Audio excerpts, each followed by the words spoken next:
Je čoraz ťažšie nájsť šťastie.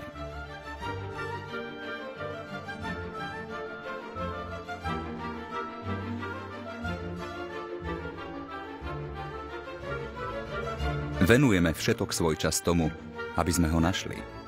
Ale tieto aktivity, ktoré nás stoja takmer celú našu energiu, stále viac zlyhávajú a neuspokojujú našu potrebu po chvíľach pokoja a porozumenia.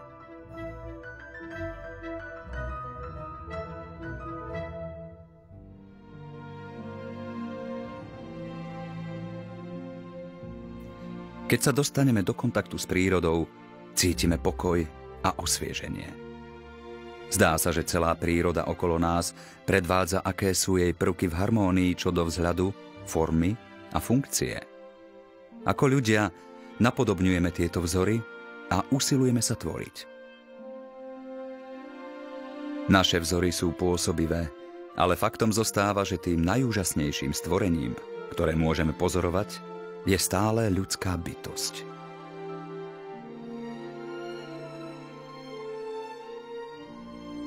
Ale čo je účelom jej stvorenia a kto je jej tvorcom?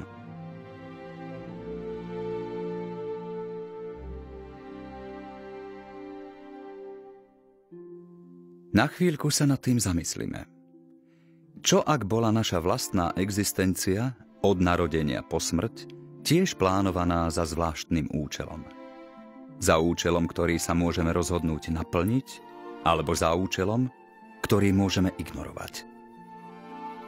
Čo ak má život, práve tak ako príroda a umenie, účel a stvoriteľa? Čo ak by nám poznanie tohto účelu pomohlo porozumieť nášmu poslaniu tu a prinieslo pokoj, ktorý prichádza s porozumením toho účelu?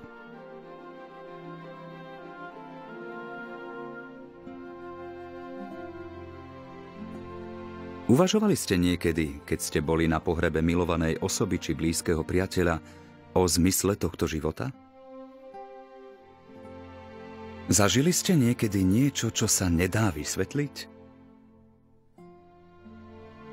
Takéto udalosti nás vedú k tomu, aby sme hľadali prvky tohto účelu a vyhľadávali tvorcu. Čo ak bola táto zem a naše miesto na nej konkrétne plánované pre naše vzdelávanie a skúsenosti?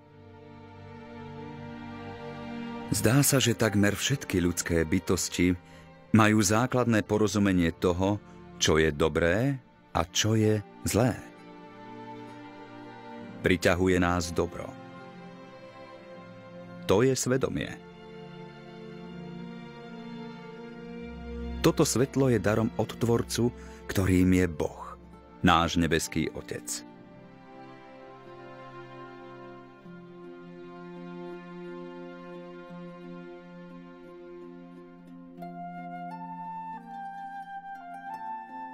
Toto svetlo nám má pomôcť správne sa rozhodovať a porozumieť účelu nášho stvoriteľa a naplniť ho.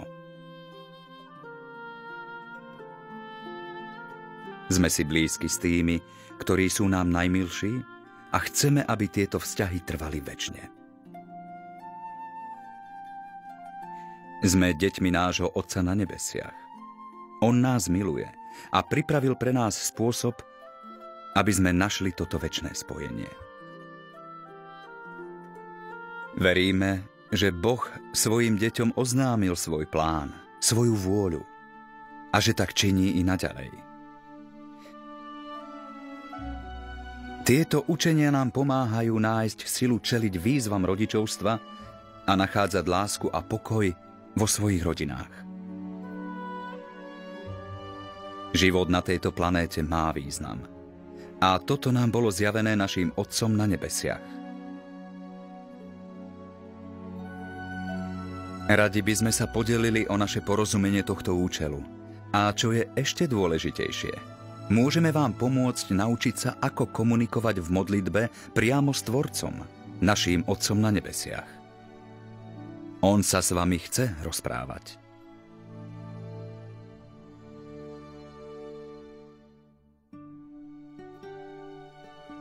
Niečo v našom srdci nám hovorí, že život má nejaký iný účel Že môžeme mať skutočné šťastie a pokoj nezáležiac na našich životných okolnostiach. Kiež by sme len vedeli, kde a ako ho nájsť. Chceme vám ponúknuť väčšie porozumenie účelu vášho stvorenia. Toto skutočne požehná váš život. Je to vaše rozhodnutie. Ale nikdy nebudete ľutovať čas, ktorý ste venovali otázkam, a snáď nájdete odpovede, ktoré ste hľadali.